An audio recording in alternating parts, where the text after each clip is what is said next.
Managed Defi site is a proud member of Avalanche Team 1. I've made it my mission to help educate and onboard people to Avalanche and to crypto. I'm also from the UK, I am British. I want to use this to help educate all of you on some typically British thing that you can expect if you're coming over to the UK to attend the Avalanche Summit. So this will be a series looking at some of the crazy British eccentricities that you might expect as you attend the Avalanche Summit in London.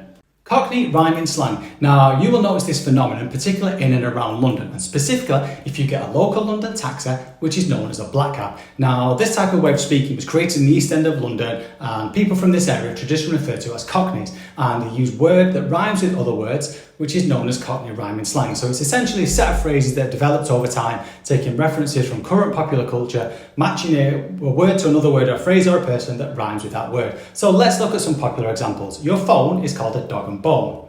The stairs are called the apple and pears. If something goes wrong, it is known as going Pete Tong. So if a Cockney says to you, "Oh, now drop me dog and bone down the apple and pears, it's all gone Pete Tong," what they actually mean to say is, "Oh no, I dropped my phone down the stairs, it's all gone wrong." The full phrase can also be shortened, so it does require a detailed knowledge. Now here's some other examples. If a Cockney says, "Trouble and strife," it means your wife. But what you can also say is, "Oh no, my trouble's not happy." A loaf of bread means use your head, as in use your loaf. Also, things like butcher's hook means have a look. This can be used as, "Wow, take a butcher's at that." So even though it's butcher's hook, you wouldn't say the full butcher's hook. You would just say, have a butcher's.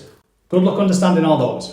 A chippy tea. Now, a chippy tea is a British classic. Some people say this is a special treat on a Friday to celebrate the end of the working week, but I'm a believer that it works just as well, if not a bit better, as a bit of midweek comfort eating. Now, a chippy is traditionally a small local shop that could be found on various street corners, and it sold fish and chips. The fish was fried in batter, and the chips are fried potato pieces, like French fries, but much chunkier and thicker cut. You can also add sides such as musty peas, gravy, sausages, curry sauces, and more. They're a British legend. So if you go to the chippy and you get from food from there, you are getting a chippy or getting a chippy tea. Now, a chippy is traditionally served wrapped in paper, and this is how they taste best. Also, when you order, you will be asked, salt and vinegar? This is a British person's way of asking if you would like salt and vinegar on your food as a condiment. For me, the correct answer is always yes, and this is the way to get that proper taste. Now be aware, a chippy is a very filling tea, so it's best ordered when you have some time to have a little snooze and a rest afterwards. The pub is a social hub. Now sadly, this is a bit of a dying trend now, but the Great British Pub has long been the centre of communities.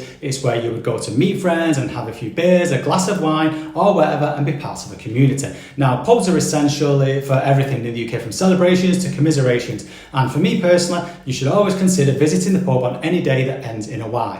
Now, I do love going to the pub. It can also be known as going for a pint. As in the UK, our beer is served in pint measures, so you go for a pint. There are also other types of pints, so some examples of other pints include the first pint on a Friday after work, the airport pint, a cheeky pint, etc. Or you can also go for a few pints. This is depending on how long you are planning on staying out. This also affects the type of out you're doing, whether you're going out, which is just popping out for a few drinks, or if you're having a big night, you will say you are going out. So, if you see me at the summit after a long day, I will probably either be having a pint or due to go for a pint. See you for a pint.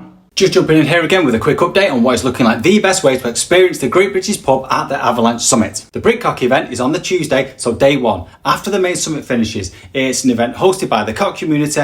There's going to be pub food, the all important pints, and cock jokes aplenty down at the Cock of the North pub in Hatfield. You do need to register, so I'm going to add the links to the comments in there, as this is pretty much a must-attend event, and it's the perfect chance to see me, an IRL Brit, having a few pints with other like-minded cock lovers. See you there.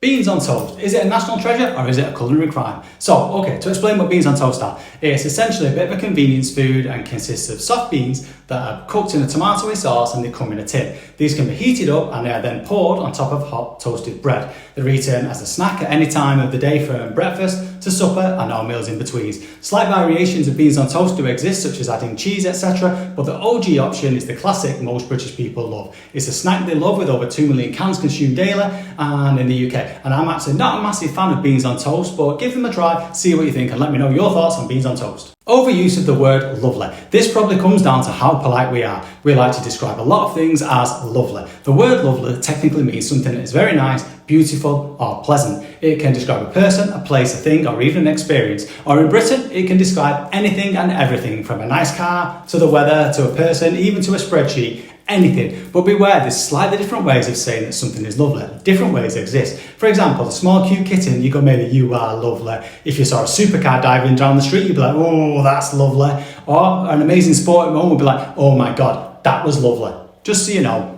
The etiquette of the queue. The sacred British queue has its own unspoken rules. In Britain, we like order. We like things done a certain way. One of these is queuing, and queuing for everything. What this means is that if you're waiting for something, a checkout, a shop, going into an event, etc., you form a line. You stand in order, one behind each other, and you follow the process in the order that you are queuing. And you do not ever do you change this, unless you're in a bar or a pub. Then these rules are completely different. You just join and you just all go in a mass brawl. Understand this, or you will upset people.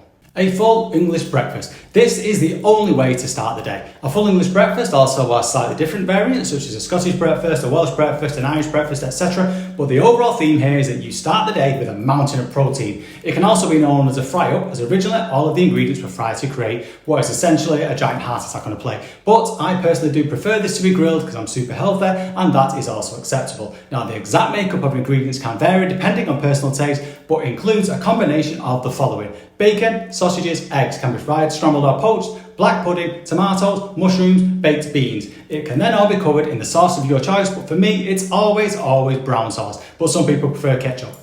If you go to certain places, cafes, etc., there can also be variations of this, such as a mini breakfast, and also up to massive variants such as a full Monty or a belly buster, which are giant sized portions of the breakfast. So do just be careful what you order, because you could end up with a mountain of food.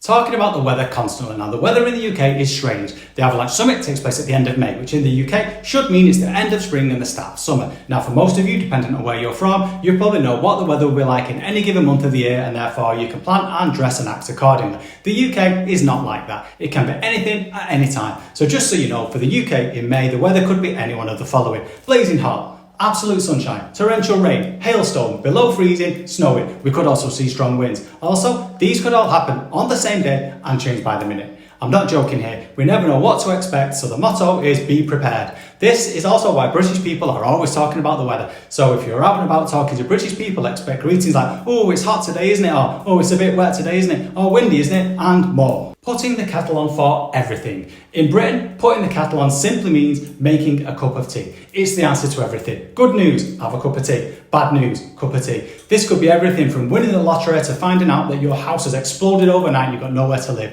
If anything that happens, British people will simply put the kettle on and have a cup of tea. Now, there's also important rules when having a cup of tea. A strict process has to be followed when you're making a cup of tea. It's simple. The tea bag goes into the hot water, then milk. And also, if you're having sugar, that goes in later. But never ever put the wet sugar spoon into the sugar. Keep the spoon dry, add your sugar, then stir it. If anyone breaks any of these rules, they are probably a psychopath. This all needs lasting to another video. That tea is often accompanied by biscuits, so check out the other video on biscuits. Biscuits, and in particular dunking them. Biscuits are a British staple food. It's essentially a small baked sweet treat that's really sweet and like a small hard cake. In Britain, we eat 141 million packets per year, which is the equivalent of 500 biscuits per person every year. There's a whole range of different options with crazy sounding names like custard creams, digestives, hobnobs, ginger nuts, and more. Now, one thing to remember is if you're at a British person's house, they may get the biscuits out. This is like a welcome ceremony. You'll be offered a biscuit in Britain by them being passed around from person to person, either in a biscuit tin or maybe just on a plate. If this happens, you must ignore the biscuits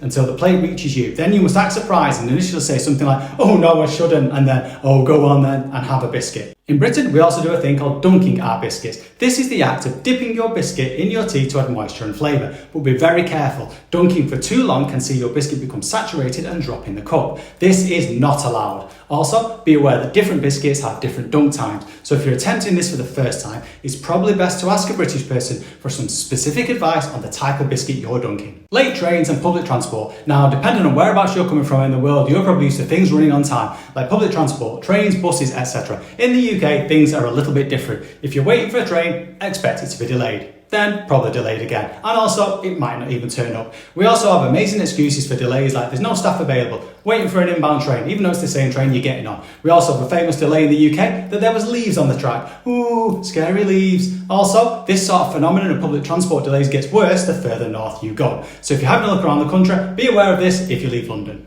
Sunday dinners, it's the law. Well, it's not, but it almost is. A Sunday dinner is a meal that's traditionally eaten as a family meal on a Sunday in the UK. It can be eaten in the home, or you can go out to the local pub for one. So a Sunday dinner is basically a big family meal that consists of a giant roasted slab of meat. The meat is usually from a list of chicken, beef, pork or lamb, and depending on the meat it can be accompanied with various vegetables such as carrots, peas, parsnips, broccoli, and two of my favourites, which are cauliflower cheese, which is basically a load of cauliflower covered in creamy cheese.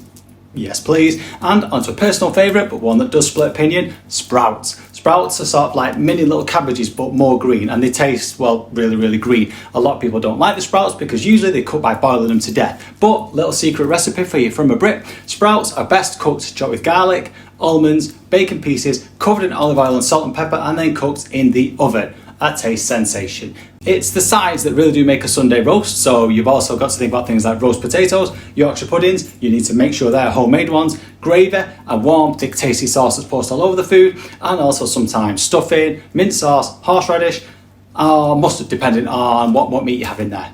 Now, a Sunday dinner is a super comforting and filling meal, and it's often seen as a very special end to the week. Now, I'm going to add a personal recommendation here. I travel around a lot as a digital nomad, and I'm not in the UK much, but one thing that I really do miss, and I cannot recommend enough, is going for a nice walk to a country pub with your favourite people, having a Sunday dinner and a pint or two. This is nothing short of a magical way to spend a Sunday. I will talk more about the Great British Pub in one of my next videos, so stay tuned for that. And just a little note, I know the conference is during the week, but do extend and try and get yourself out for a Sunday dinner. Our regional accents. Now, the UK is pretty small. Just look at the size of this little island compared to places like America, Russia and Australia. So what is mad is that for such a small country, we have so many different regional accents. You can literally go 30 miles down the road and people will literally talk totally differently. They will sound totally different. They will use different words for the same thing. They will even say hello differently. They also have different names for the areas from the people that are from different areas, etc. So if you're in the UK for Summit and you meet people from the same country, they will sound completely different. So here's a very quick tour of the country with an example of each one. Now, just one quick point, if you are in one of these areas, don't come after me. These are the best that I can do. Okay, let's start in London. Cockneys will say, "All right, geezer." Norfolk people say, "You're right, boy." People from Yorkshire will say, "Hey up, hold up." People from Newcastle are known as Geordies, and they will go, "Why, aye, man." Scotland, now this is its own country and has a lot of its own dialects, but I'll stick with one. Scottish people will greet you with, "Alright, man." People from Lancashire sound very similar to Yorks, but will say, "Hey up, cocker." Manchester, now this is my hometown, so I think people sound like Liam and Noel Gallagher from Oasis, and they will say hello by going, "You alright, kid?" Now, just down the road, people from Liverpool are very different and known as Scousers. They will say something like, "Alright there, la." Wales, again, Wales is its own country with its own language, so they will say something like, "Bora da." Over to Staffordshire, they will say, "Hey up, duck." As you move across to Birmingham, people from Birmingham are known as Brummies, and they will go, "Alright." Right down the bottom, people from Cornwall will say, "Ooh-ar." Jumping over, we have Ireland, which is its own country, but again, has different greetings. They will say something like, "Top of the morning to you there, sir." So there you go. Expect to hear many different sounds coming out of people from the UK's mouths. Good luck with understanding anything anyone says. Scones with jam and cream. Now, this is a traditional British treat. Now, by a treat, I mean something that you have that is like a dessert, but it can be eaten at any time for a little treat for yourself, not just after dinner. Now, this is best accompanied with a nice pot of hot tea at a country cafe or a tea shop. A scone is like a small bread-like baked cake that's filled with raisins. It can be eaten as a standalone, but the traditional and probably the best way to eat it is with clotted cream and jam. This is known as a Cornish tea, a Devon tea, a cream tea, or simply scones with jam and cream. There's a lot of debate over which order you should load the scone, but for me, it's simple. You have to follow the science and go in order of the density of the toppings, from the most dense to the least dense. It makes for a much more stable treat. So basically what you do is slice the scone, add butter, add jam, and then you top with clotted cream. Others disagree, but this is my way. One little note, when you're eating this, if you don't get cream all over your nose when you're eating it, it means you've not had enough toppings. So do go back and add more toppings. A habit of saying it's not too bad when things are clearly absolutely awful. And this is another one relating to our politeness, and it's what we say when things are not too bad. This can relate to anything. You may have just woken up feeling a little bit fed up, so if someone asks, "How are you?" we will say, "Not too bad." We could also have just woken up to terrible news like our house falling off a cliff and losing our belongings and our home. Someone would ask how we are, and as a British person we would still say, not too bad. So if a British person says that they are not too bad, you still will not actually have a clue how they are actually feeling. Going for a Ruby Murray. Now this ties into rhyming slang that is popular in London and around the country, so watch my other video on that to understand more. A Ruby Murray means a curry. In Britain, we love to go for a curry. A curry traditionally refers to a spicy Asian, it's usually Indian, Pakistan or Bangladesh origin, and the curry is probably one of our national dishes. Now you can do this either in the form of a takeaway, so you take the food out of the restaurant and eat it at home, or it can be eaten in the restaurant. In either case, it's wonderful. Now if you do go for a Ruby Murray or a curry, go big. Get all of the sides, the bhajis, the samosas, the poppadoms, the naans. It also pays to ask a local expert. Every single person in the UK has their own favourite Indian restaurant in the local area. Do not trust TripAdvisor on this, ask a local, the best way. Today's tip all about Britain. Stay tuned for more. If there's anything you've heard about and you want to know about Britain, just let me know in the comments and I'll be glad to help. I have done a full deep dive video all about the Avalanche Summit and what you can expect there, so I'll add that to the description in the comments, etc. I'll also add a link so you can buy tickets if you've still not got them. Do like and subscribe on YouTube, follow me on the socials, etc. to find out all about some funny British ways and all about the Avalanche ecosystem. Peace out, good vibes.